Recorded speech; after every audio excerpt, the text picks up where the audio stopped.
Estamos con ustedes en este día jueves 13 de junio de 2024. Qué bueno poder acompañarnos, poder escucharnos, compartir distintos temas, ¿no? Distintas opiniones sobre la realidad actual del país. Estamos empezando su programa de las Warmis en 95.3 FM, 94.5 al noroccidente de la provincia. Nos escuchan también a través de www.radiopichincha.com y en nuestras redes sociales, en YouTube, transmisión en directo para que nos conozcamos también por ahí. Estamos en Radio Pichincha Multimedia y también en Facebook y en nuestra cuenta de X. Así es como arrancamos nuestro programa del día de hoy con una invitada muy especial para este día 13 de junio. Está ya conectada nuestra queridísima periodista Carol Noroña, periodista ecuatoriana que ha tenido que exiliarse debido a las circunstancias, a la realidad en nuestro país. Recordemos que el 23 de marzo de 2023 ella tuvo conocimiento de que una organización planeaba atentar contra su vida. Al día siguiente tuvo que salir del país porque las amenazas eran serias, incluían chats, audios, fotografías de su barrio, de su lugar de trabajo y un plan de cómo esto ocurriría. Una situación muy dolorosa tener que salir del país y nos alegra tanto poder tener ahora una parte de ti en este libro que ha sido presentado en la Feria Internacional del Libro. Carol, muchísimas gracias por volver y hacer todo este esfuerzo para volver a presentar un libro que además es una herramienta importantísima de verdad para nuestro país, que además, como decía, también María Sol Borja, de alguna forma tu trabajo ha salvado el periodismo, ¿no?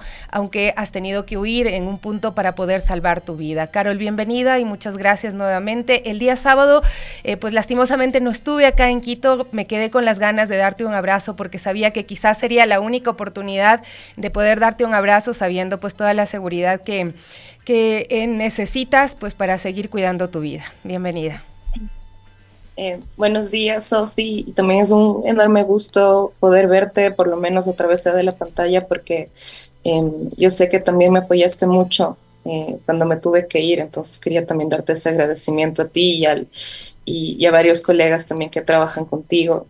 Mi agradecimiento profundo también por decir algo, por saber que, por hacernos saber que si a uno le pasa algo, la gente no se va a quedar callada, sino que va a haber una respuesta.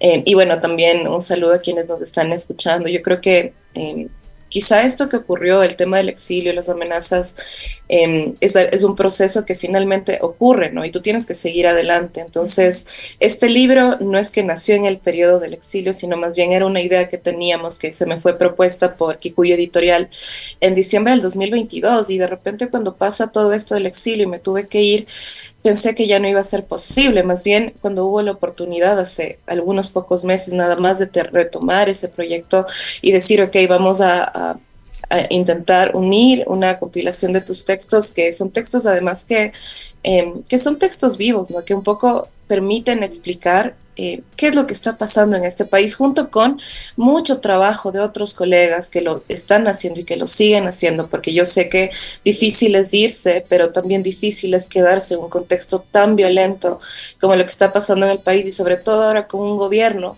que no discrimina y que no tiene reparo en frontalmente intentar silenciar a voces críticas, ¿no? Como lo que hemos visto con lo que ha pasado con el programa Irreverentes y otros colegas también. Entonces creo que es un momento también de nombrar estas ausencias, por eso se llama así el libro, nombrar estas ausencias y hacerlas mucho más presentes, ¿no? Nombrar a los niños, a las niñas que están muriendo, que son categorizadas como víctimas colaterales, pero si nosotros lo analizamos más a profundidad, no son víctimas colaterales cuando los espacios públicos donde deberían estar estas infancias han sido tomadas por el crimen organizado, claramente cobijada por el poder estatal, ¿no? Y el poder empresarial y todo un entramado mafioso que está ahí. Entonces yo creo que el libro, más que sea hecho por mí, más que sea escrito por mí, nosotros queríamos que sea una oportunidad para que las familias que están en esas historias puedan contar su verdad y también situarnos en esta nueva realidad que es el Ecuador, porque cuando yo me tuve que ir,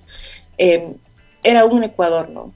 Y desde ese entonces la violencia no ha hecho sino crecer. Entonces, algo de lo que siempre hemos hablado es que cuando la violencia va creciendo, los muertos también tristemente, sobre todo cuando existen políticas securitistas como la que estamos viviendo y de repente contamos tantos muertos que nos olvidamos de contar sus vidas y sus ausencias y los dolores de las familias, pero también una disputa por la dignidad humana, ¿no? Por de alguna manera decir, ok, nos arrebataron a los nuestros, pero aquí estamos para decirle a un Estado que no vamos a cesar nuestra lucha por justicia. Entonces, si bien se habla de las ausencias, también es un motivo para hablar de esa resistencia que finalmente se convierte, ¿no?, en épocas de violencia extrema.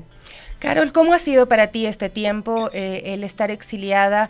¿Qué procesos has vivido de forma personal y pues también en relación con los casos que has venido siguiendo? Porque quizá pues en algún punto uno siente una responsabilidad muy grande que empieza a sentir como que son suyos, como que uno tiene que hacer algo para tratar de salvar ciertas situaciones o incluso salvarle la vida a otras personas. Sabes que yo sí pienso que, claro, tú aprendes a vivir con mucha culpa y pese a que tú sabes que de alguna manera estás recibiendo una violencia, como en este caso, no, yo no, le escuchaba alguna vez a un sacerdote de Esmeraldas que hace mucho trabajo en temas de violencia ya y él decía, debemos tener esa transición de víctimas a sobrevivientes, ¿no? Porque al Estado le conviene que seamos víctimas, o sea, como proponiendo este proceso para que no dejes de luchar, para que permitas transitar ese dolor y luego lo conviertas en algo. Entonces yo pensaba un poco en eso porque durante esos primeros meses de exilio, pues durante esas primeras semanas, lo suelo contar, pensé que estaba bien, o sea, pensé que estaba bien, pensé que iba a ser un viaje muy corto y que pronto estaría de regreso al país, pero evidentemente las personas que me acompañaron durante esas primeras semanas no me lo dijeron frontalmente porque sabían cuál iba a ser mi respuesta. Yo nunca me quise ir de Ecuador.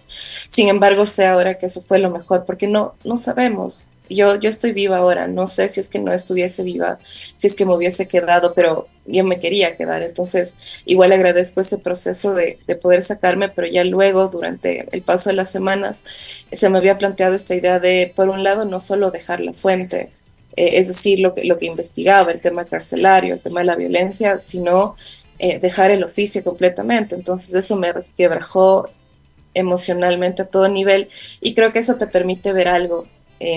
Yo no tengo hijos, por ejemplo, entonces, y además no había tenido un proceso psicológico. Yo inicio ausencias con un texto que es muy personal. Eh, y entonces yo estaba en ese proceso de reconocer otro tipo de violencias en mi vida, porque si algo hacen las historias que tú cuentas, es que te permiten no negarte a las tuyas propias, porque tristemente todos tenemos una historia, todos y todas tenemos una historia de violencia. Entonces, pues a partir de eso, de todo este exilio, yo me quedé sin el eje angular de mi vida, que era mi trabajo y que era escribir. Entonces me di un golpe contra el espejo y ahora entiendo que eso pasa mucho, ¿no? Este tipo de desarraigo que no solo pasa con el exilio, sino con las personas desplazadas de sus hogares, que es también algo que pasa mucho. Cuando yo estuve fuera del país conocí a varias personas que habían salido de Esmeraldas. Ellos no sabían qué era el exilio, no saben qué era el exilio, pero estaban también exiliados, de alguna manera, desplazados de sus barrios, desplazados de las entrañas del lugar donde crecieron. Entonces, eso es lo que sientes, ¿no? Finalmente el desarraigo, porque pasa que hay una vida que tú tenías hasta un punto y que ya no existe más. Y eso no lo digo desde un lugar de victimización, es un hecho. Ya no existe esa vida que tú tenías antes. Entonces, el proceso de poder entender, que yo todavía lo sigo, ¿no? De dejar de añorar una vida que pese a que también estaba mal psicológicamente y un montón de problemas, tú extrañas poder caminar libremente en las calles de tu ciudad. Y poder estar tranquila sin estar en estado de alerta todo el tiempo, pero al mismo tiempo digo, bueno, seguramente esa fue una consecuencia y en ese proceso tú te tienes que hacer cargo también de tu responsabilidad, de que nunca serás culpable de que te hayan querido matar, pero también hacerte la pregunta de qué pude hacer yo mejor. Me expuse mucho, hay que ser más estratégicos para no dejar de contar. Entonces, creo que lo bueno, digamos, es que durante ese periodo en mi pensamiento nunca estuvo dejar el periodismo ni la fuente que cubro, pero sí definitivamente hacerlo de forma más responsable, incluso conmigo misma, porque de repente tú haces un trabajo y la gente piensa que tiene que hacer ese trabajo de la manera en la que tú lo haces. Y creo que sí tenía mucho nivel de exposición, entonces la idea es no dejar de contar, pero hacerlo de forma más estratégica para no morir en el intento. Ujú. Y bueno, y eso todo que te cuento, pues ha sido un proceso enorme que todavía lo sigo, ¿no? Porque no, Ujú. no es que pasan unos meses y de repente ya estás bien, sino que la gente necesita saber que no solo yo, sino principalmente mis colegas que no son tan visibles, ellos también están pasando por unas cosas durísimas porque se tuvieron que ir hasta con sus hijos.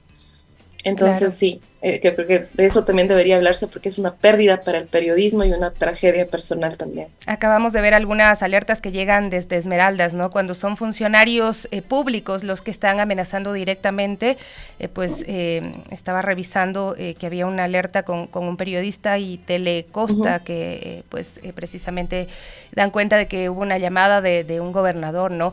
Pero aquí por lo menos tienes un nombre y un apellido de un funcionario, ¿no? Que normalmente estos ataques a la prensa vienen de los sectores gubernamentales, hay que decirlo, quienes no les gusta que investiguen sobre lo que hacen, pero en este caso tu amenaza de muerte viene de grupos que aparentemente son fantasmas, donde no tienes nombres y apellidos, donde el Estado pues no le ha dicho a la ciudadanía quiénes son, donde no sabes si la policía pues los va a identificar o no, y luego incluso te enfrentas, me imagino, además de esa sensación de que hay alguien que te quiere matar, también a la ujú. sensación de que probablemente si es que llegara a ocurrir esto, habría impunidad, que es lo que pasa en nuestro país, con lo que convivimos cotidianamente.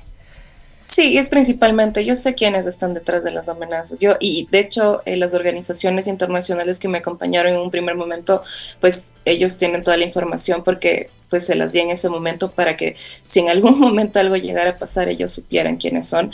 Tristemente hay un tema, y es lo que tú muy bien decías. ¿Por qué a veces no ponemos denuncia? Porque a mí se me ha planteado eso muchas veces. ¿Y por qué no digo frontalmente quiénes son? Porque yo también tengo una familia.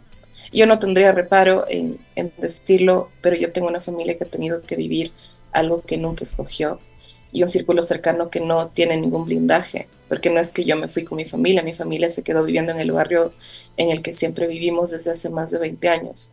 Entonces, yo y lo dije en la Comisión Interamericana de Derechos Humanos junto a otros colegas también, muchos de los colegas que hemos tenido que exiliarnos no hemos puesto la denuncia porque los grupos criminales que nos amenazaron tienen conexiones directas con funcionarios públicos y ese no es un secreto, o sea, lo sabemos, hay casos que en este momento se están procesando que realmente son un reflejo del gran macro que ocurre en este país, porque nosotros seguimos insistiendo, o sea, para poder hablar de esto, de algo que me pasó a mí, realmente eso se tiene que explicar a nivel macro de qué es lo que nos está pasando como país. Yo, por ejemplo, si pongo la denuncia, ¿a mí de qué me sirve? O sea, yo no quiero vivir custodiada policialmente. El día domingo que presenté Ujú, el libro, así es. Ricardo Rivas, que es el presidente del Mecanismo de Protección para Periodistas, fue quien gestionó la seguridad porque Ricardo sabe a primera mano lo que significa que un periodista no tenga garantías para ejercer su trabajo, y mucho menos ahora. O sea, yo me preguntaba también, uno vuelve a un país a querer seguir trabajando y vuelves a un país donde el gobierno actual, como los otros anteriores, no te ofrece ninguna garantía. No solo eso, que estigmatiza directamente desde sus voceros y deja sin un centavo al mecanismo de protección de periodistas, que es una deuda desde que secuestraron y asesinaron a Javier Ortega, Paul Rivas y Efraín Segarra, y esa impunidad y la impunidad que existe en nuestros casos, pues es justamente lo que abre la puerta para que exista mucho más. La denuncia, por más que tú no la pongas, la fiscalía puede abrir una investigación de oficio. ¿Y lo Y en hicieron el en tu caso, caso? ¿Conoces algo de esto? no. Sí me contactaron en algún punto y en ese momento cuando recién ocurrió todo con el abogado patrocinador que yo tenía, decidimos como no. O sea, en este momento yo mandé una carta muy amablemente diciéndoles que ellos pueden investigar, pero que de mi lado poner yo la denuncia como tal no lo iba a hacer porque no iba es un proceso. Nosotros conocemos, Sofía, tú has entrevistado a madres que quieren acceder a la justicia, uno conoce cómo un proceso penal se convierte en algo revictimizante. Entonces, tristemente, uno tiene que ver cómo la falta de confianza en el Estado y en el sistema judicial, sin generalizar, porque hay personas que sí quieren hacer bien su trabajo, pues es deficiente. Entonces, ¿con qué confianza tú lo vas a hacer exponiéndote a un proceso, incluso truncando la posibilidad de volver para siempre al país? Porque yo sí tengo que decir, hay colegas que han tenido que pedir asilo. Yo tuve esa posibilidad, pero no quise tomar esa posibilidad porque quería regresar. Pero ese querer regresar también tiene sus asumir que también te pueden pasar cosas, ¿no?, en el país.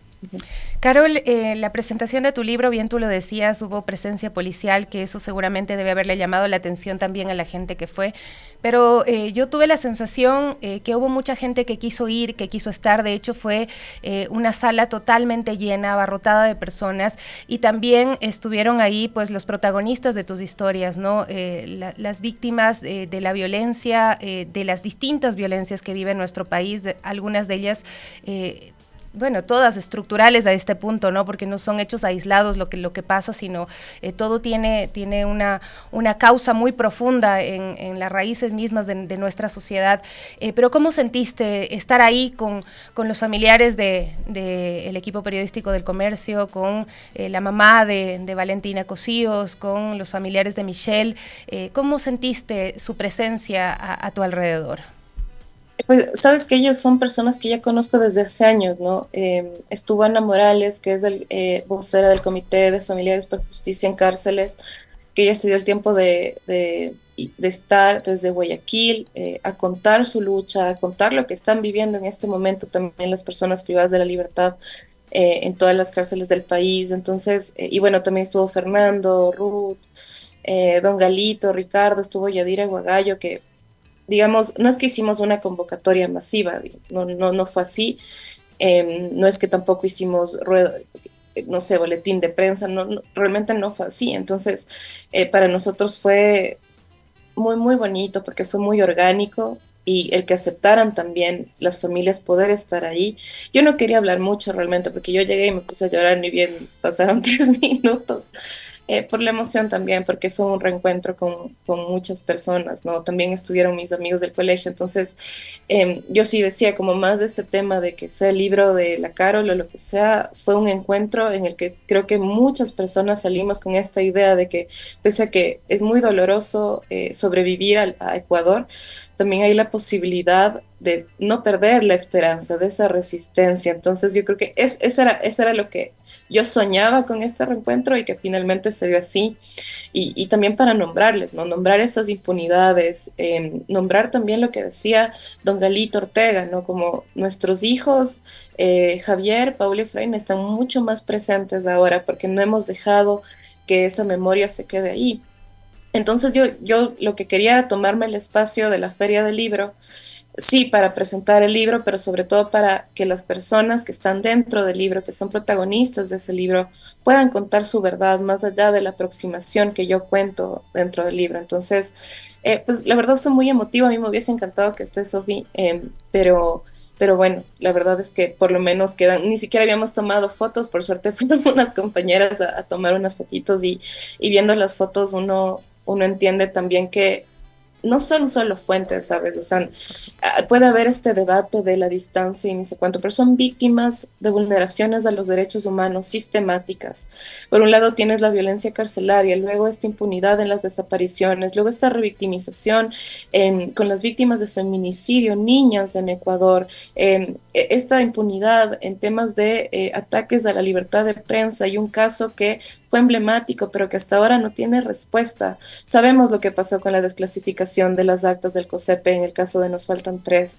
Eh, y también estuvo la familia de Henry Quesada, de la Sí. protesta social del paro de junio del 2022. Entonces son todas esas violencias estructurales muy estigmatizadas, pero ellos tuvieron esa valentía, y tienen esa valentía de nombrar a sus muertos, pero de alguna manera nombrándolos, hacerlos más vivos dentro de esto. Entonces, yo creo que el trabajo está ahí, y el libro es muy simbólico, ¿no? No es que buscamos ganar dinero con esto, sino más bien es lo que voy a tener yo es muy simbólico, pero más bien, digamos, la retribución estuvo en el encuentro del domingo, que fue muy conmovedor y yo estoy muy agradecida por el Bueno, apoyo de la gente yo porque no sí, estuve presencialmente, pero lo seguía y veía las fotos, los compañeros de acá estuvieron, nosotros no hemos sí, dejado de nombrarte, Carol, porque sí, es creemos verdad. importante eso, ¿no? Así como tú no dejas de nombrar a las víctimas y a las familias de las víctimas de estos temas que tú has trabajado, bien nombras el caso de Henry Quesada y fuiste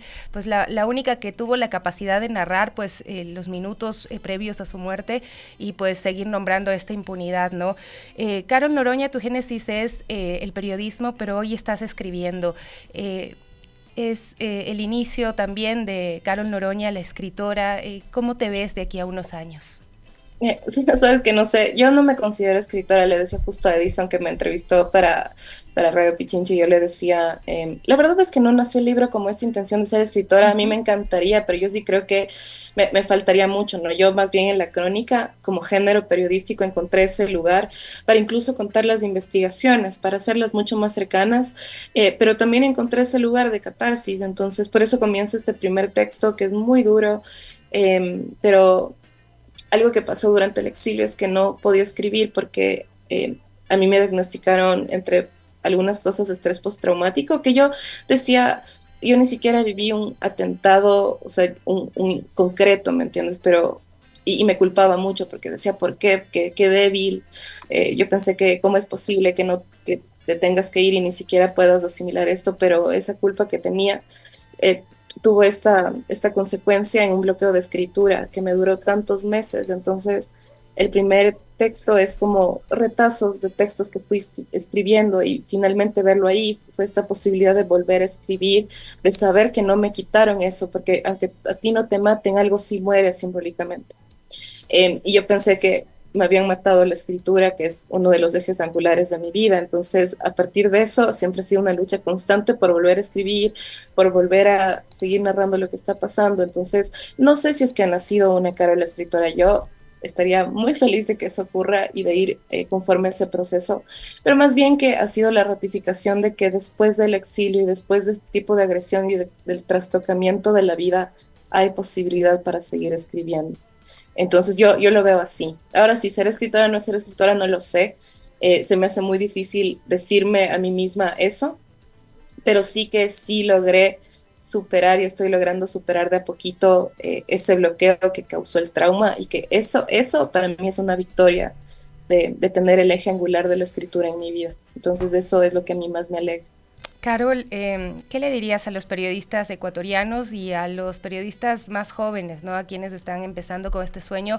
Hoy tenemos muchos medios para difundir nuestros trabajos, están las redes sociales, están los medios tradicionales. Sin embargo, también hay otras circunstancias, ¿no? Que los periodistas se enfrentan a situaciones de precariedad, incluso. Esto parecería ser muy desalentador. ¿Qué le dirías tú a quienes están soñando con ser periodistas como tú? Yo creo que el periodismo es un camino de resistencia también, sin romantizarlo, pero creo que sí es un camino de resistencia, algunos con más privilegios, otros con menos privilegios.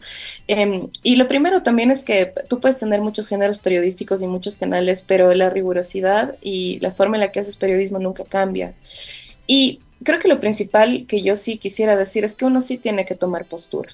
Ese tema del debate de la objetividad, bueno, ya está obsoleto, ha sido discutido muchas veces, pero yo creo que cuando estamos hablando de derechos humanos y cuando estamos hablando de contextos de violencia, yo sí creo que es vital que el periodismo tome postura.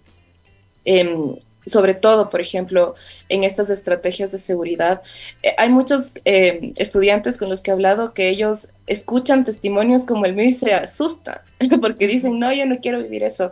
Pero luego de repente también tú les muestras del otro lado de que el periodismo no solo es informar, yo creo que es un oficio que siempre ha trascendido a otros objetivos, en el que nosotros nos podemos dar cuenta sin creernos salvadores de la patria o héroes, que siempre hay posibilidad de algo, no de asegurarle justicia a la gente, pero sí de ser un puente para esa búsqueda de justicia que tiene la gente, ¿no? Entonces yo creo que eso es importante, ¿no? Motivarles también a los chicos que el periodismo es un Es un oficio muy bello, pero también muy duro, lleno de precarización, sobre todo cuando tú eres independiente. Al menos a mí me ha tocado así. Yo comencé en el comercio en su momento, antes de todo esto que están pasando los colegas. Fue un medio que respetaba los derechos laborales y que te permitía tener estabilidad económica. Ahora vemos lo que están viviendo nuestros excompañeros.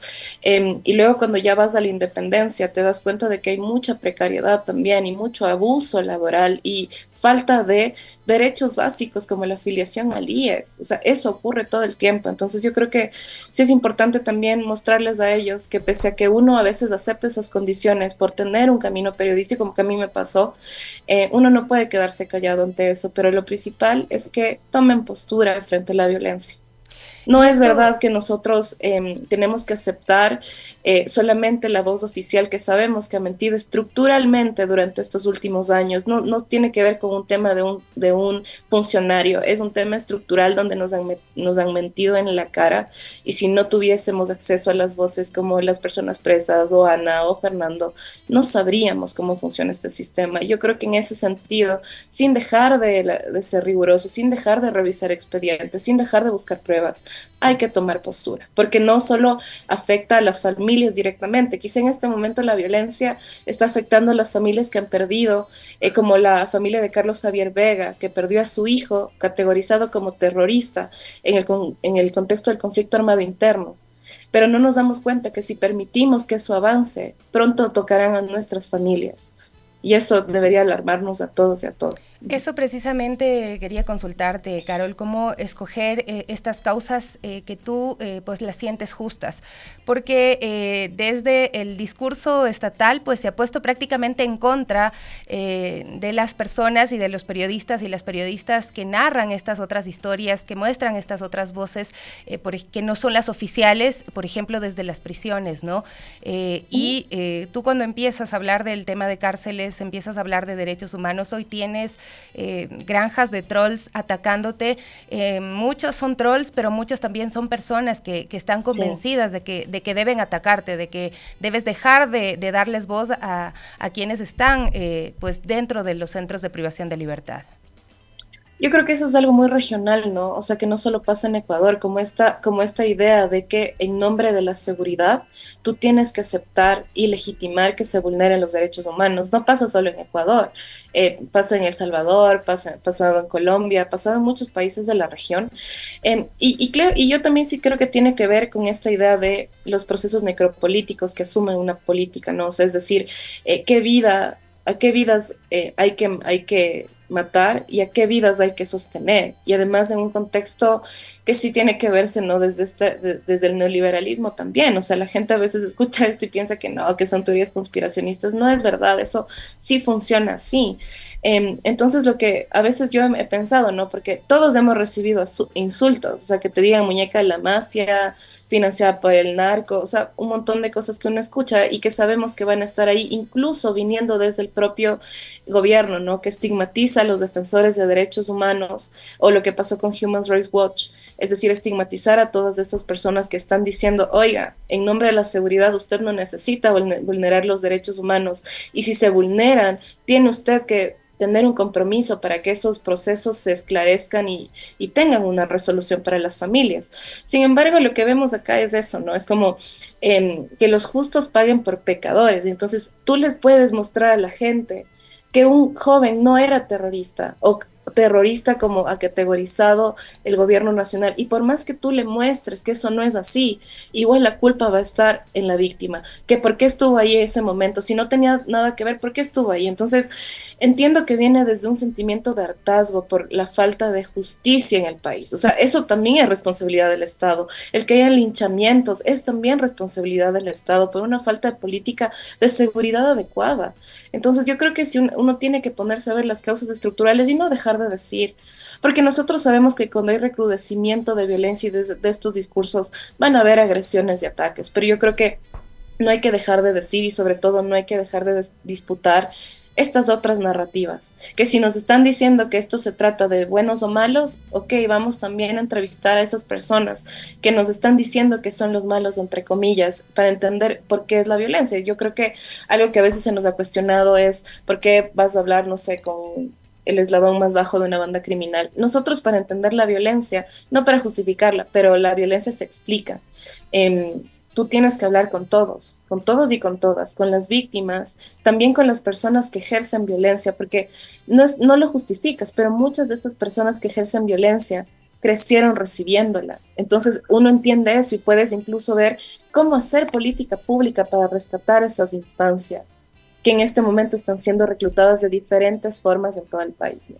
Qué importante, Carol, todo lo que nos dices. Y pues sí, tú lo has dicho más de una vez, si no te hubiesen hablado desde las cárceles, no sabríamos las conexiones que tienen con el Estado, ¿no? Con la misma Policía Nacional. Carol, muchísimas gracias por acompañarnos hoy. Yo tengo aquí el libro, nos preguntaban, se llama Ausencias. ¿Dónde lo conseguimos? ¿Dónde podemos adquirirlo? Uy, ahorita está en la Feria del Libro, Ya. hasta que termine la Feria del Libro, luego va a estar en todas las librerías independientes del país, pero Kikuyo ya lo va a anunciar. Y no, más bien quería mucho agradecer a la gente que ha comprado. No es un tiraje muy alto porque como te decía es simbólico, pero mucha gente lo ha comprado. Qué Y eso bueno. me alegra muchísimo. Qué bueno, me alegra Muchas muchísimo gracias. porque es la posibilidad de que estas historias se entiendan y de que se compartan y que cambiemos un poquito pues de estas ideas de lo básico de además de todos los discursos oficiales para escuchar otras voces también. Carol, te abrazo con Muchas todo el gracias, cariño del mundo, Sofi. de verdad. Te Yo agradezco también. tanto por permitirnos verte y escucharte una vez más acá en este espacio de las Guarmis. Muchas gracias, Sofi. Felicitaciones también por el programa. Es admirable también saber que hay otras voces que siguen haciendo resistencia también desde el periodismo. Y Así te, que muchísimas gracias y un abrazo. Nos inspiras, Carol, nos inspiras siempre. Abrazos grandes, son las 9:35, es momento de hacer una pausa, pero ya regresamos, enseguida está con nosotros Evelyn Caiza, tiene más que contarnos. Quédense ahí con Radio Pichincha. 9:38, bueno, ya vamos a conectarnos con nuestra compañera Evelyn Caiza en tan solo instantes para que nos cuente pues sobre esta campaña del Día del Donante de Sangre. Es importantísimo pues plantearnos también ser donantes no solamente de sangre sino también como donantes de órganos, ¿no? Para salvar otras vidas, que nuestra vida trascienda. Hay pues importantes datos que debemos saber y que nos pueden motivar a ser donantes de sangre. Ya nos conectamos en unos instantes, pero hoy también vamos a abordar varios temas. El día de ayer hubo protestas en las calles, bueno, una movilización más bien pacífica en la que pues se daban a conocer puntos de vista en torno a esta resistencia a las medidas que ha adoptado el gobierno nacional en términos económicos, el incremento del IVA, el anuncio del incremento de los precios de los combustibles, la eliminación de los subsidios, entre otros temas, la aplicación del plan del Fondo Monetario Internacional y las consecuencias que tiene también para el Ecuador, pero esas otras realidades que también están pasando, como el incremento de los femicidios en nuestro país, la falta de políticas públicas pues para detener la violencia, la inseguridad que se vive, que pues nos genera situaciones que no son de bienestar propiamente. Así es que ya vamos a hablar de eso en tan solo unos instantes. Queremos pues conectarnos con nuestra compañera Evelyn Caiza, que está en el sector de, cuéntanos en qué sector estás. Me parece que estás en Carapungo, ¿no? En Calderón. ¿Cómo Hola estás, Evelyn? Sofi, Buenos ¿qué días. tal compañeros? Buenos días. No estamos en Carapungo ni en Calderón, estamos acá en la calle Orellana y 6 de diciembre en uno de los puntos fijos de donación de la Cruz Roja, y es que les queremos contar lo que está pasando esta semana, varias campañas con el fin de incentivar la donación de sangre, ya que estamos a un día de festejar el Día Internacional del Donante de Sangre. Estamos en este punto fijo para mostrarles un poco el proceso de cómo se realiza esto y contarles detalles también de la importancia que esto tiene. Para ello vamos a conversar con el director. ¿Cómo está? Buenos días, Javier. Cuéntenos un poquito, Jorge, disculpe, ya ves, con J los dos. Cuéntenos un poquito, estamos a un día de cumplir el Día Internacional del Donante de Sangre. Qué importante que es esto, ¿no? Sí, muy buenos días, gracias por la oportunidad. Sí, el donar sangre es muy importante en realidad porque con una pinta de sangre tú puedes salvar 3 vidas y para nosotros es de suma importancia contar día a día con donantes que nos ayuden con esto, ya que particularmente las casas de salud, ya sea privadas o públicas, siempre necesitan productos sanguíneos y más aún cuando son tema de concentrado rico en plaquetas, por ejemplo, que necesitan de 200 a 300 productos diarios como tal. ¿Cómo se encuentra un poquito el Ecuador en datos? ¿Somos buenos donantes? ¿No somos tan buenos? ¿Cuántas personas donan aproximadamente a diario? ¿Se logra cumplir con las necesidades que tiene el país? A ver, el tema de la dotación de sangre es relativo. Hay días, o mejor dicho, hay fechas que son un poco más altas que otras. Por ejemplo, en diciembre hay un ausentismo súper alto. En agosto y meses de vacaciones a nosotros se nos complica porque por lo general las personas que donan salen con los hijos, con sus niños de vacaciones, entonces perdemos el tema de la donación. Particularmente en el 2022 se llegó a los 54.800, en el 2023 59.400 y en lo que va del año, en este año hemos tenido 22.000 pintas ya recolectadas. Yo quiero un poquito desmontar los mitos que yo le comentaba a la Meli antes de salir en el en vivo, que yo siempre que quería donar me decían, no, es que eres muy flaquita, no puedes donar, pero yo no creo que sea así. Si hay un peso, si hay algunos parámetros, y no porque seamos delgados, digamos, no podemos donar. ¿Cuáles son? Claro, a ver, hay algunos parámetros que en realidad son fáciles de, de tener en cuenta, que podría ser, por ejemplo, justo el peso, tiene que pesar justo 60 kilos, no puede ser más bajo de eso, por un tema de que se puede descompensar la persona. El tema de no tener tatuajes, o si los tienes tatuajes, puedes o debes de haber pasado por lo menos un año sin haberte tatuado. El tema de no utilizar antidepresivos y medicamentos así, pero en realidad las personas que evalúan en la Cruz Roja te hace ese tipo de preguntas y ellos ven si eres apto o no para donar sangre. Y vamos un poquito a avanzar también a la parte de las camillas, Ivancito, si te adelantas por acá, mientras yo continúo conversando con Jorge para que nos comente esta campaña también que se va a dar mañana, ¿no? Mañana es el propio día, sin embargo, toda esta semana hay puntos fijos, puntos móviles en los que la gente puede acercarse a mostrar su solidaridad, mostrar su empatía con quien necesita pues estas pintas de sangre. Claro, a ver, nosotros contamos con 5 puntos fijos. Dos están ubicados en el sur, uno en la torre médica del centro comercial Recreo, otro en la Villa Flora, que está ubicado en la Francisco Gómez y Rodrigo de Chávez, segundo piso. En el norte nosotros contamos particularmente con este que está aquí en la San Javier y Avenida Orellana, una cuadra sobre la 6 de diciembre, otro en el centro comercial Iñaquito o CCI y uno en el Batán. Ok, entonces, ¿cuál es el llamado a la ciudadanía y cuáles son las sugerencias también para que se acerquen? Vemos ya a la donante, vamos a conversar con ella, pero nosotros escuchábamos que la señorita doctora le decía que necesita estar desayunada, que necesita estar como con un buen estado de salud. ¿Qué necesita la gente tener antes de venir a donar sangre?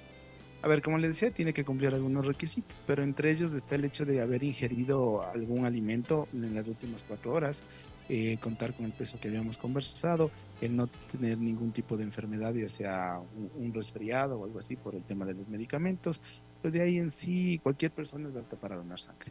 Cualquier desayuno. Cualquier desayuno, Alguien que desayune pizza. sí, no hay problema. En realidad lo que importa es que hayas ingerido algún alimento. Que el estómago esté lleno. Sí, que el estómago esté lleno. Ok, Jorge, muchísimas gracias. Bueno, vamos a ver acá el proceso. Qué interesante. Yo siempre he querido, pero en serio les cuento que me dicen que no puedo porque estoy muy delgadita. Probablemente ya voy ahorita a donar. ¿Cómo estás? Buenos días. Queremos conversar un poquito y que nos cuentes primero qué es lo que te motiva a donar sangre. Qué gran gesto, qué lindo gesto. Te felicitamos. Gracias. Bueno, es el aporte a la comunidad en sí, porque una pinta puede salvar hasta 3 o 4 vidas. Entonces, es importante que todos nos pongamos en esto y demos nuestro granito de arena a la comunidad.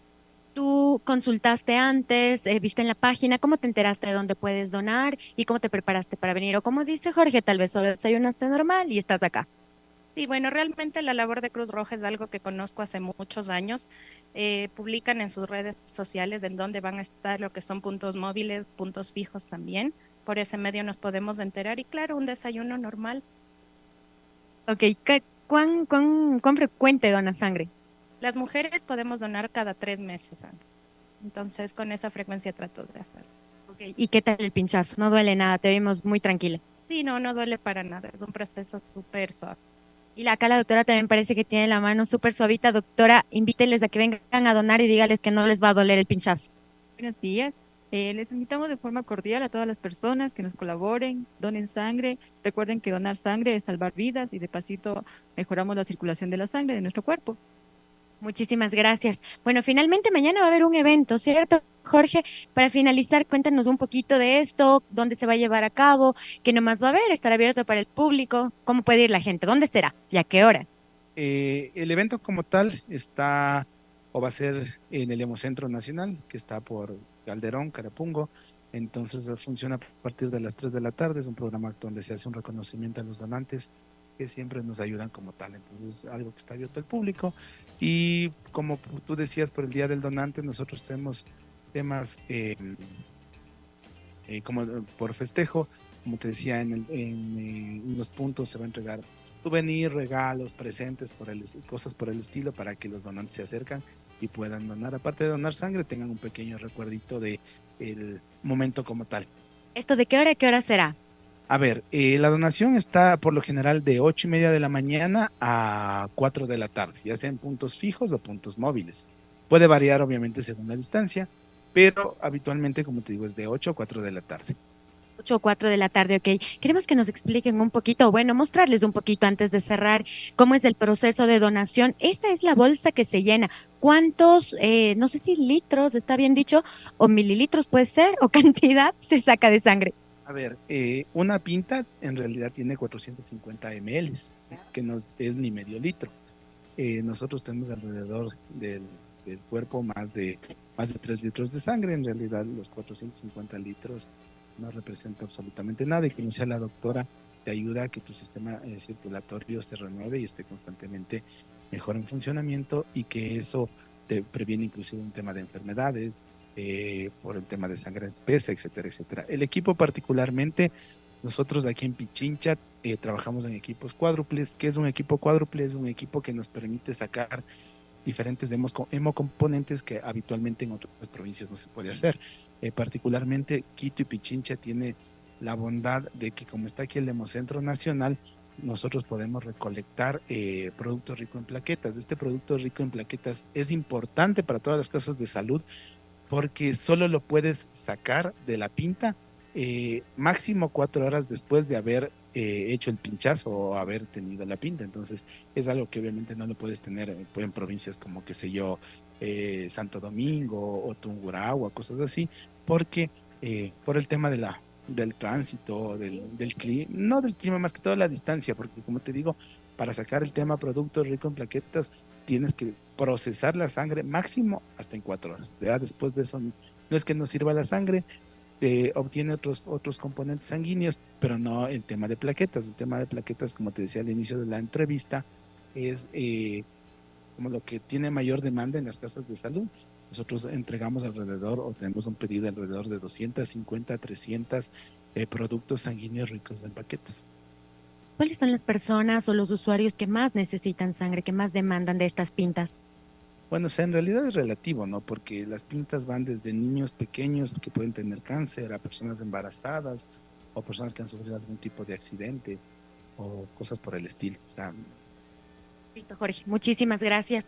Bueno, ya lo escucharon, mujeres embarazadas, niños con cáncer, personas que han sufrido algún accidente, son los que necesitan que mostremos nuestra solidaridad, nuestra empatía y donemos sangre. Como ustedes ven, acá nuestra donante está tranquila, está sin ningún dolor, sacando su sangre para donarle, como dijo Jorge, a un niño, a una mujer embarazada, a una persona con cáncer que lo necesite. Así que la semana va a estar la campaña, y pues bueno, la Cruz Roja trabaja los 12 meses del año para dar esta atención. Así que vean en sus redes, visiten y donen sangre principalmente.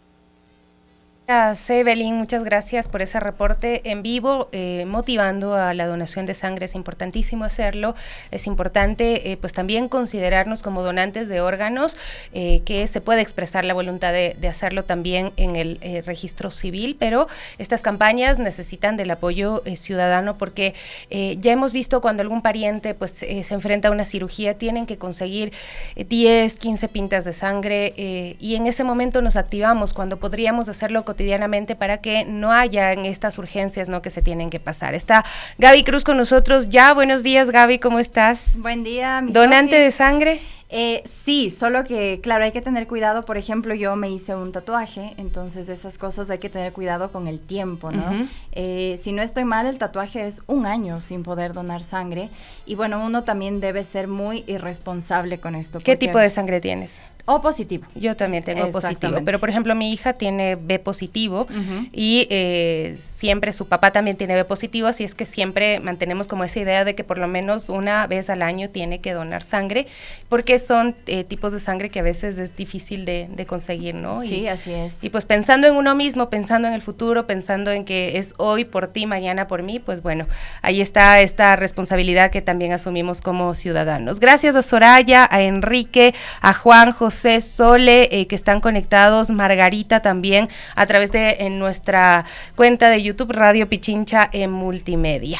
Bueno, y no sé si ya está con nosotros nuestro invitado. Bueno, ahí nos dicen que ya se está conectando. Ya lo conectamos. Sí, pero vamos a hablar de un tema tan importante y un poco también el tabú que existe sobre este tema, pero qué importante es hablarlo aquí, siempre lo hemos dicho, y es la vasectomía, ¿no? Este procedimiento quirúrgico que realmente es muy sencillo, es rápido y que, bueno, por desconocimiento a veces las personas evitan, ¿no?, realizarse este tipo de procedimientos. Exactamente, y pues ahora que vamos a hablar también del Día del Padre, ¿no?, que ya se viene, cuán importante es que los hombres sean responsables también con sus paternidades, ¿no?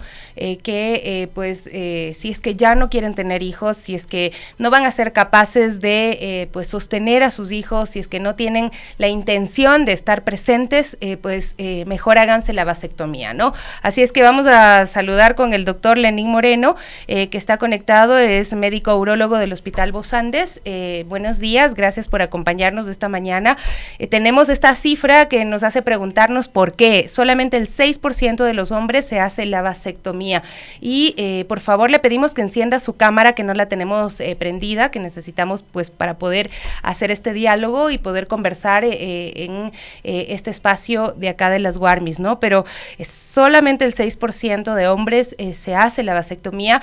Mientras tanto, las mujeres pues se ven siempre enfrentadas a utilizar métodos anticonceptivos hormonales que terminan muchas veces generando daños en la salud o cirugías más dolorosas, porque por ejemplo hacer una ligadura es mucho más fuerte que hacer una vasectomía y más riesgoso sin duda. Así es que esto también es parte del machismo que existe, ¿no? A lo que se somete a las mujeres frente a la responsabilidad o falta de responsabilidad también que muchas veces viene de parte de los hombres, ¿no? Y luego vemos paternidades irresponsables muchas veces también paternidades no deseadas, ¿no? Que son asumidas como al igual que las maternidades, ¿no? Que cuando no son deseadas pues generan un acontecimiento un poco traumático incluso en la vida de las personas. Me dicen por favor si ya está, si ha encendido su cámara el doctor, por favor si podemos llamarles ahí para que puedan encender la cámara y podamos tener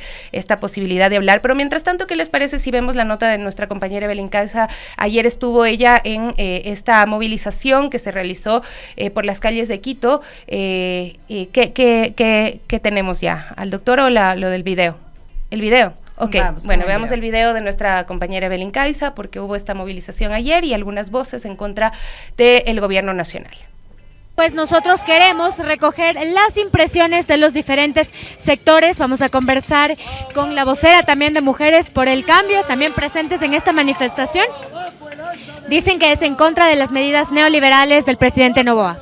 Mujeres por el Cambio, a ser parte del Frente Popular y al tener en su organización mujeres de los sectores populares, trabajadoras, pequeños comerciantes, maestras, jóvenes, hemos llamado y hemos realizado esta convocatoria contra las políticas neoliberales del gobierno de Daniel Noboa. Alzar la gasolina, alzar el IVA significa meter las manos al bolsillo del pueblo ecuatoriano. En nuestro país, en el Ecuador, el 40% somos mujeres jefas de hogar y somos de esas mujeres que no contamos con trabajos estables, con sueldos dignos. Nuestros hijos, nuestras hijas no ingresan a las universidades, no tenemos medicinas en los hospitales.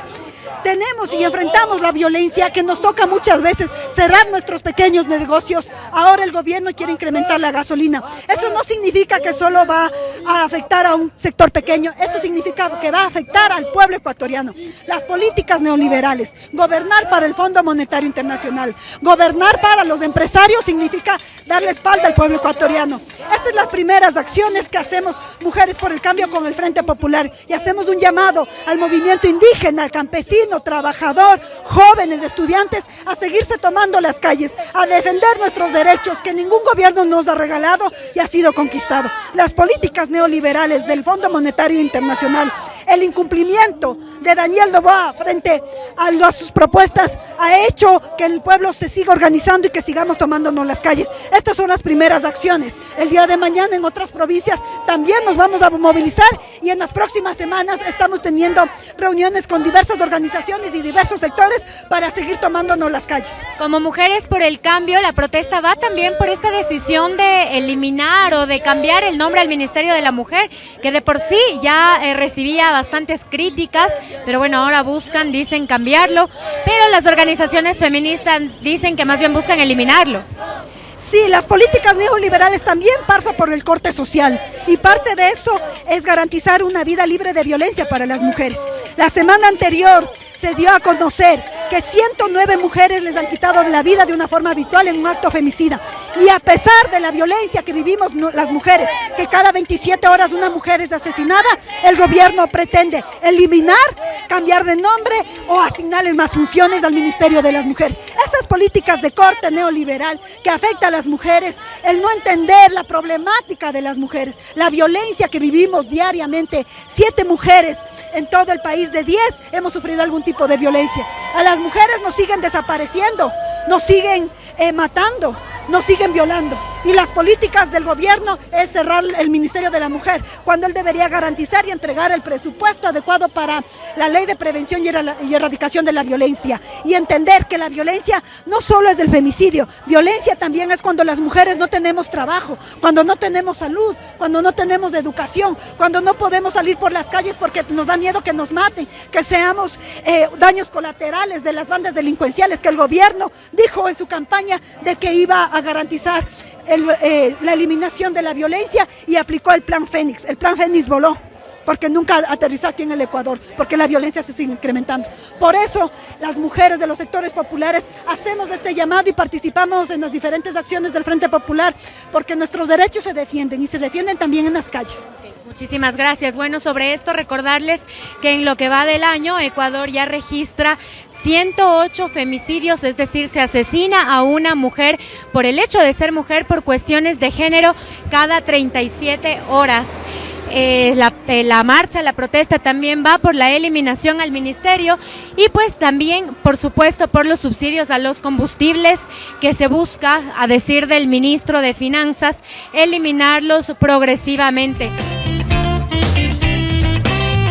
Bueno, ya que el doctor no asomó, pues para decirles nada más algunos datos en torno a la vasectomía que sí nos parece importante. Sí. Es un procedimiento quirúrgico, como bien decía la Gaby, sencillo, seguro, utilizado como método anticonceptivo permanente en hombres, y además hay que promover la educación y la concienciación sobre esta opción para el control de la natalidad, destacando su efectividad, seguridad y también los beneficios a largo plazo. Sí, bueno, ya lo habíamos mencionado, pero según la Organización Mundial de la Salud, alrededor del 6% de los hombres en todo el mundo optan por la vasectomía como método anticonceptivo, y bueno, en países desarrollados como Estados Unidos, la tasa de vasectomía es del 11% entre hombres de 30 a 45 años. Y bueno, hay que mencionarlo también porque hay muchos tabúes sobre el tema, y es que la vasectomía no afecta al líbido, la función eréctil ni la capacidad de tener orgasmos. Esto lo mencionan también desde la Organización Mundial de la Salud. No hay evidencia de que este procedimiento aumente el riesgo de cáncer de próstata o incluso enfermedades cardíacas. Y la vasectomía pues puede ser irreversible mediante un procedimiento quirúrgico llamado vasostomía. Durante esta cirugía, los conductos deferentes que fueron bloqueados o seccionados en la vasectomía pues son reconectados para permitir el paso de los espermatozoides nuevamente. Sin embargo, es importante tener en cuenta que la reversibilidad no siempre garantiza el retorno de la fertilidad, ¿no? Así es que hay que hablar de la vasectomía como método anticonceptivo para que se reconozca y también se aborden los mitos y las realidades sobre este procedimiento. Y lo decíamos nuevamente, bueno, hay muchas paternidades responsables, pero también hay muchas de las otras, ¿no? Esos padres que no se hacen cargo, que no están presentes, que no dedican tiempo ni los recursos necesarios pues para fortalecer las capacidades de sus hijos y de esas hijas, para entregarles pues el mínimo de cariño, de amor que se requiere, ¿no? Menos de estar ahí en las escuelitas viendo qué les pasa, preguntándose, siendo padres además que crían respetuosamente, que no están con la correa al lado, sino que realmente entienden lo que les pasa a sus hijos y a sus hijas. Así es que esas son las paternidades que nosotros celebramos, las otras no, y a ellos y ellas pues también les recomendamos hablar y pensar en estas opciones para los hombres, como lo es la vasectomía. Y como ya lo había mencionado Sofi, este es un procedimiento sencillo, es menos complicado que los procedimientos a los cuales deben someterse las mujeres, hablando de métodos anticonceptivos. Y bueno, en la planificación familiar también sería importante hablar de todos los métodos anticonceptivos válidos y que sea tanto para hombres como para mujeres, no solo de un lado o del otro. Así es, porque bien lo decíamos, los procedimientos a los cuales se someten las mujeres son mucho más fuertes, muchos más dolorosos, y pues el tema hormonal que afecta muchísimo también a las mujeres, el tomar estas pastillas o el recibir inyecciones mensuales o trimestrales, bueno, pues puede generar también daños a la salud, y sobre todo ningún método es 100% seguro, ¿no? Así es que igual hay que contemplar pues estas realidades. Bueno, vamos a pasar a otro tema. Hemos hablado de varias cosas el día de hoy. A ustedes gracias por siempre estar pendientes. Nosotros le seguimos la pista a lo que ocurre con la vicepresidenta Verónica Abad, ¿no? El Ejecutivo, ya lo hemos visto, quiere evitar a toda costa que Verónica Abad asuma la presidencia. Si quiere ser candidato a las elecciones del 2025, Daniel Noboa debería encargar el poder precisamente a la vicepresidenta, pero bueno, veamos qué es lo que pasa, ¿no? Porque la Constitución así lo establece, ¿no? Así es, eso está establecido en el artículo 146 de la Constitución, y bueno, la ruptura entre el presidente y la vicepresidenta obligó, ¿no?, al gobierno a buscar mecanismos para evitar este escenario que ya lo mencionó Sofi. Pues a decir del viceministro de Gobierno Esteban Torres, en sus palabras, sería nefasto que Abad asuma el poder. Y bueno, consultas también a la Procuraduría, un juicio también electoral en el Tribunal Contencioso Electoral, una sentencia en el denominado caso Nene, el permiso a la Asamblea también para enjuiciar penalmente a la vicepresidenta, y un posible juicio político también en el Legislativo. Esto ha sido todos los caminos por los cuales del gobierno pues está dando a entender que esto es lo que están evitando, que la vicepresidenta asuma la presidencia en caso de que Noboa quiera pues ir hacia las elecciones presidenciales del 2025. Bueno, se están asegurando, todavía faltan 6 meses para que esa posibilidad pueda darse. Sin embargo, el presidente y otros sectores pues han puesto sobre ella toda la presión posible. Si no es de la derecha, será de la izquierda; si no es por arriba, será por abajo, pero de alguna forma están diciendo que no van a permitir que la vicepresidenta llegue a asumir como constitucionalmente le correspondería, ¿no? Estos son los escenarios precisamente. La Procuraduría, el 21 de mayo de 2024, Daniel Noboa Sin consultó al Procurador General del Estado, Juan Carlos Larrea, sobre la posibilidad de acogerse a una licencia para hacer campaña electoral sin encargar la presidencia. El gobierno sostiene que, al ser un periodo de transición por la disolución de la Asamblea Nacional, es aplicable el artículo 93 del Código de la Democracia sobre la licencia sin remuneración desde el inicio de la campaña electoral para los dignatarios que opten por la reelección inmediata. Pero bueno, la Procuraduría no ha dicho nada, más bien todo lo contrario, trasladó esta consulta del presidente Noboa al Consejo Nacional Electoral, al CNE, a la Asamblea y también a la Corte Constitucional, y hasta el momento el único organismo que ha respondido pues fue el CNE. El organismo aclaró que no tiene la facultad para pronunciarse sobre este caso. Así es, hace unos días hubo un evento por los 100 años del voto femenino. Matilde Hidalgo Navarro, nuestra compañera Evelyn Caiza, le consultó precisamente a la presidenta del CNE y dijo que, bueno, de momento no ha recibido, no ha tenido la necesidad de pronunciarse, así es que no tiene ningún criterio adelantado. El vicepresidente Pita, pues él sí dijo que les tocará pensar cuáles son las normativas que aplicarían en este caso. Pero en el Tribunal Contencioso Electoral también, aunque no es una acción directa del gobierno, hay una denuncia ingresada por el vocal del Consejo de Participación, Juan Esteban Guarderas, que podría beneficiar a Daniel Noboa en caso de un fallo en contra de Verónica Abad. El 16 de mayo, Guarderas presentó un pedido de juicio electoral en el Tribunal Contencioso Electoral, en el TC, contra la vicepresidenta, y esto por una supuesta campaña anticipada. ¿Cuál sería el objetivo de esto? Pues inhabilitarla para ejercer el cargo como vicepresidenta, y tras esta denuncia, Abad sostuvo que el consejero de participación es un operador político del presidente Daniel Noboa. Pero si esto no funciona, está el caso Nene, ¿no? Este 10 de junio de 2024, la Fiscalía General del Estado anunció que la vicepresidenta de la República pues sería investigada dentro de este caso en el que es procesado su hijo, Francisco Barreiro, por una presunta oferta para realizar tráfico de influencias. Este 11 de junio, la Fiscalía solicitó fecha y hora a la Corte Nacional de Justicia para procesar a la vicepresidenta, pero para ello cambió la figura penal, no a esta posibilidad de realizar tráfico de influencias, sino a un presunto delito de concusión en contra de la segunda mandataria. Y bueno, Verónica Abad informó que todavía no ha sido notificada por este cambio de figura penal. Y bueno, también tenemos el otro escenario que viene a ser la Asamblea Nacional. Y para que la justicia ecuatoriana procese penalmente a la vicepresidenta, necesita el permiso del legislativo. Esto se menciona en el numeral 10 del artículo 120 de la Constitución, que señala que la autoridad competente, en este caso el juez, debe solicitar a la Asamblea Nacional el levantamiento de la inmunidad a la vicepresidenta, quien goza de fuero de corte. Y en este sentido, pues en el Parlamento se necesitarían 92 votos para levantar esta inmunidad, en un escenario donde el oficialismo también se ha quedado solo en la legislatura, y mientras tanto los cabildeos al interior de la Asamblea ya han iniciado por este tema.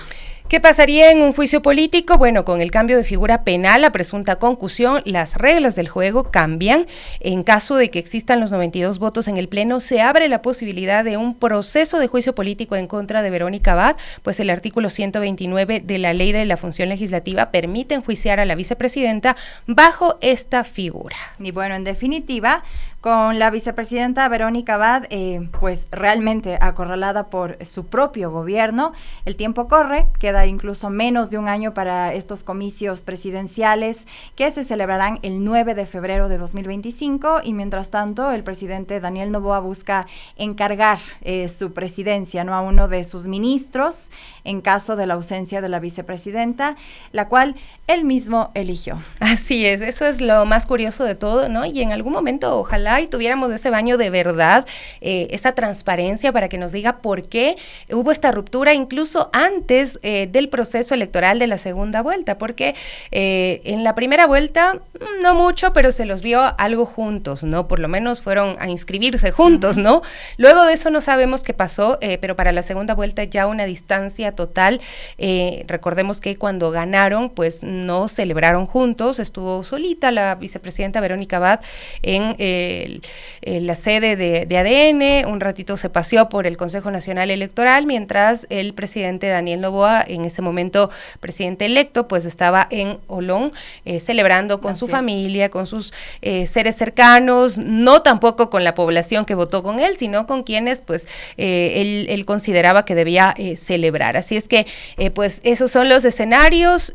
Lo que llama mucho la atención pues de esta ruptura es también cómo la opinión pública es tan manipulable, tan maleable, porque si es que el presidente no se hubiera pegado esta bronca con Verónica Abad, capaz que las personas afines a Daniel Noboa que hoy la atacan, la estarían defendiendo, o quizá las personas que hoy la defienden pues le estarían atacando, no sabemos, pero lo que quiero decir es que lastimosamente en nuestro país ya esto se ha vuelto un tema de peleas de popularidad, ¿no? O de que se imponga el poder de la opinión pública, más que de la aplicación de la normativa, de lo que debería ser políticamente correcto.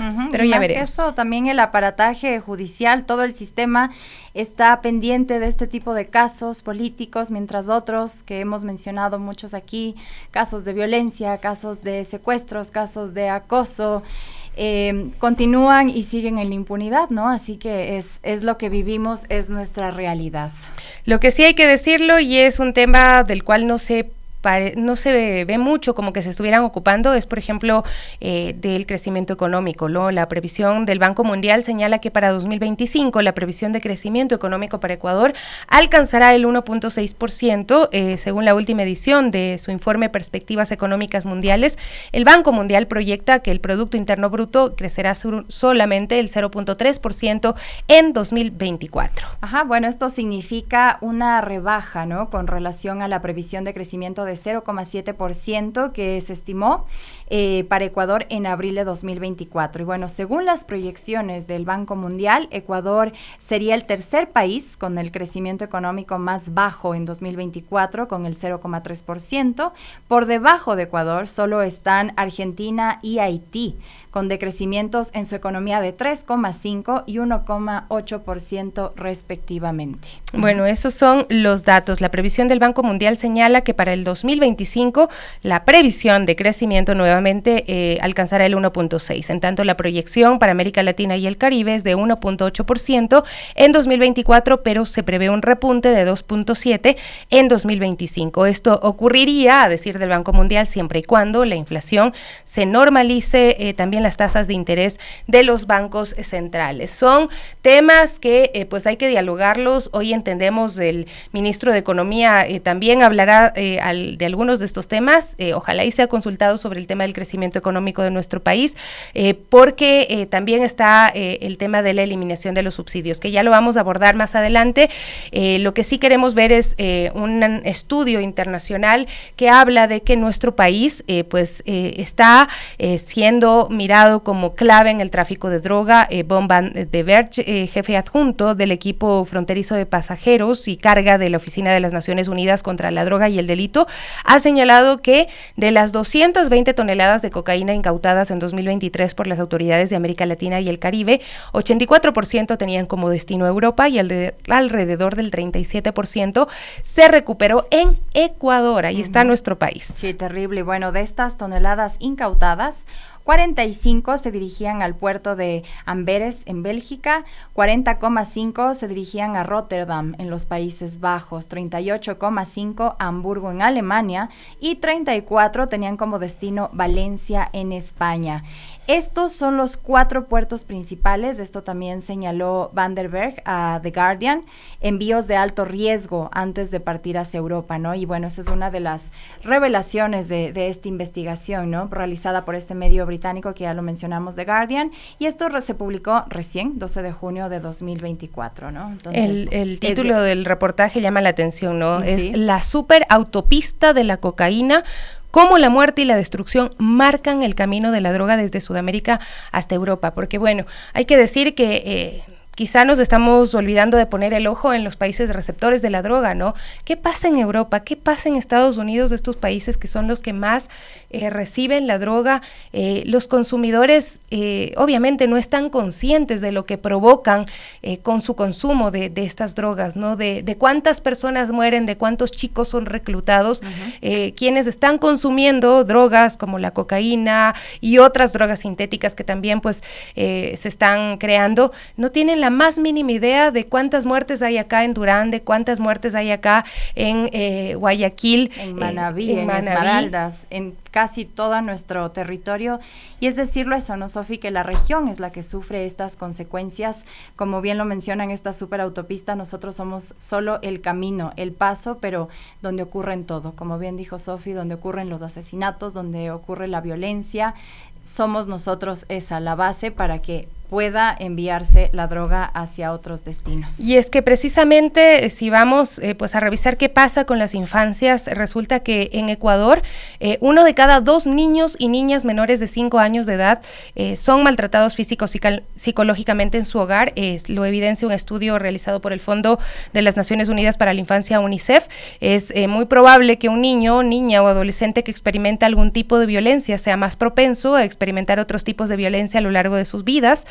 Uno de los casos que lo narra también Tu Voz TV muestra, lo vivió una niña que por protección pues se reserva la identidad, que por maltrato, negligencia familiar perdió el cuidado de sus padres y está en acogimiento institucional dentro de aldeas infantiles SOS. Evidentemente el maltrato infantil es una de las problemáticas que actualmente afectan a la niñez ecuatoriana. Y hay que decirlo, esta niña es apenas una, ¿no?, de los 208 niños y niñas que viven en casas de acogida de aldeas infantiles. Y así, bueno, también nos contó Eva Peñafiel, ¿no? Ella es coordinadora de protección infantil de esta institución, y también mencionan que 7 de cada 10 niños, niñas y adolescentes llegan a este tipo de casas de acogida por maltrato o por negligencia familiar. También se detalla que de estos 208 niños y niñas que están en estas casas, 104 han ingresado por negligencia familiar, 48 niños y niñas ingresaron por casos de maltrato físico por parte de uno de sus familiares, 16 están en este acogimiento institucional porque han sido abandonados y 15 de ellos ingresaron porque sufrieron abuso sexual por parte de un miembro de su familia. Peñafiel también ha dicho que anteriormente los ingresos eran de niños y niñas en tempranas edades, sin embargo, ahora los rangos de edades en los que ingresan están entre los 11 y 14 años. Además, el 34% de los niños y niñas y adolescentes que viven en acogimiento dentro de aldeas infantiles son adolescentes de más de 16 años, mientras que jóvenes de 13 y 15 años representan el 93%. Ella aclara que retira a los niños de un entorno familiar violento. Primero, una Junta de Protección de Derechos o un juez deben generar una orden, ¿no? Y la Dirección Nacional de Policía Especializada para Niños, Niñas y Adolescentes es el ente encargado de trasladar al niño, niña o adolescente a una institución de cuidado temporal, es decir, los niños empiezan a vivir también estos encierros porque por más que aldeas infantiles, que las casas de acogida, etcétera, se supone que cuidan los derechos de los niños, están encerrados, están viviendo una circunstancia que no la pidieron, que no es la ideal para la vida de los niños y de las niñas. Y bueno, ¿y cómo trabajan estas entidades? Bueno, ellos mencionan con un enfoque preventivo, con la finalidad de evitar el acogimiento institucional innecesario, pues para combatir estas causas que llevan a la pérdida del cuidado familiar. La institución refuerza los servicios de acompañamiento, tanto familiar y comunitario, y esto también para desarrollar habilidades y competencias en las familias y prevenir estas separaciones tan dolorosas e innecesarias. Exactamente, bueno, ahí está otro de los temas de los que habría la necesidad de que se haga cargo el gobierno nacional y por supuesto la sociedad. 10:22. Bueno, hablábamos de los subsidios. El ministro de Economía, Juan Carlos Vega, señaló que con la eliminación de los subsidios a los combustibles, el precio de la gasolina extra subirá a 0.25 centavos, mientras que la Ecopaís aumentaría 30 centavos para todos los conductores del Ecuador. Estos serían los nuevos precios de los combustibles. Estoy trabada el día de hoy. El precio del galón de la gasolina extra subiría de 2.47 a 2.72, es decir, un incremento de 0.25 por galón o del 10%. Y bueno, el galón de la gasolina Ecopaís subiría de 2.47 a 2.77 el galón, ¿no? Equivalente al 12%. Pero bueno, este precio de gasolinas extra y Ecopaís podría incluso fluctuar en un 5% cada mes y al ascenso, ¿no? Y 10 también para abajo. Pero bueno, esto va a depender mucho también de la variación internacional del petróleo. Y bueno, aquí también tenemos otros comentarios respecto a esto, ¿no? Los dueños de tricimotos, taxis, camionetas de alquiler también, ellos serían los únicos que recibirían una compensación por parte del gobierno ante este incremento, ¿no?, de estas gasolinas de bajo octanaje. Eso es lo que menciona desde el gobierno. De acuerdo a los niveles de recorrido diario, la compensación a los transportistas populares sería de 120 a 150 cada mes. La asignación será depositada directamente en las cuentas bancarias de los dueños de taxis, camionetas y tricimotos. Esto es lo que dicen, pero escuchemos algunas opiniones antes de cerrar. ¿Qué dicen los ciudadanos sobre esta posibilidad del incremento de los precios de combustibles? Las opiniones de los ciudadanos y ciudadanas son estas. Gente que le conviene que suba y otra gente que no le conviene, como nosotros, la gente popular, que nos perjudica, porque imagínense, nosotros trabajamos en esto, vendiendo, nos suben la gasolina, entonces igual nos toca subir el producto a nosotros. Más o menos, si estamos dejando en $2.75, en $3 más o menos. Debería haber otro tipo de sistema para ver cómo sobresalir en esto del subsidio. No estoy de acuerdo, porque hay muchas personas que tienen trabajos con los vehículos y no es que es una gran ganancia, pero igual afecta. Me afecta porque yo hago de Uber. Pongo 15 diarios y creo que llegaría ahora por lo menos a 20 diarios. El hecho es de que hay muchas personas no tenemos trabajos por la edad que ya tenemos, en mi caso 56 años. Y nos tenemos que dedicar a una cosa que podamos llevar algo de pan a nuestros hogares. Y esta es la única opción. Nos va a afectar mucho más. Bueno, en respecto, se está metiendo con algo muy delicado para toda la ciudadanía. En general todos trabajamos y creo que es algo más que afecta más económicamente a todas las familias. Bueno, tenemos moto, vehículo, los pequeños emprendimientos que hay se movilizan por moto, por vehículos. Se alquila vehículos y el costo de alquilar los vehículos van a subir, el flete y toda esa situación. Entonces, sí va a afectar bastante. No, para mí que tiene que haber otras alternativas en la parte burocracia del mismo estado, que hay demasiada gente y que debe de ahí regular mismo los sueldos de los mismos asesores de los asambleístas mismos que ganan como $3,000, $4,000. Ahí escuchábamos las opiniones de la ciudadanía sobre este eventual eliminación de los subsidios a los combustibles, pero también tenemos las opiniones de los taxistas, ¿no? Quienes incluso deben tanquear a diario para poder trabajar, y aquí podemos escuchar sus declaraciones. Esperemos que el gobierno cumpla todas las promesas que está haciendo al transportista, porque si bien es cierto, hay muchos hogares que tienen 3, 4, 5 carros y no se merecen el subsidio de la gasolina.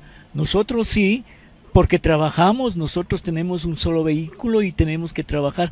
Es injusto que mucha gente de clase alta tienen varios vehículos y ellos son los que se oponen al subsidio familiar. Quería esperar qué es lo que nos dicen el presidente, que nos ofrece, ¿no? Para saber si en verdad mismo qué hay de cierto, pues, porque más antes hubo esas tarjetas y nunca recibimos.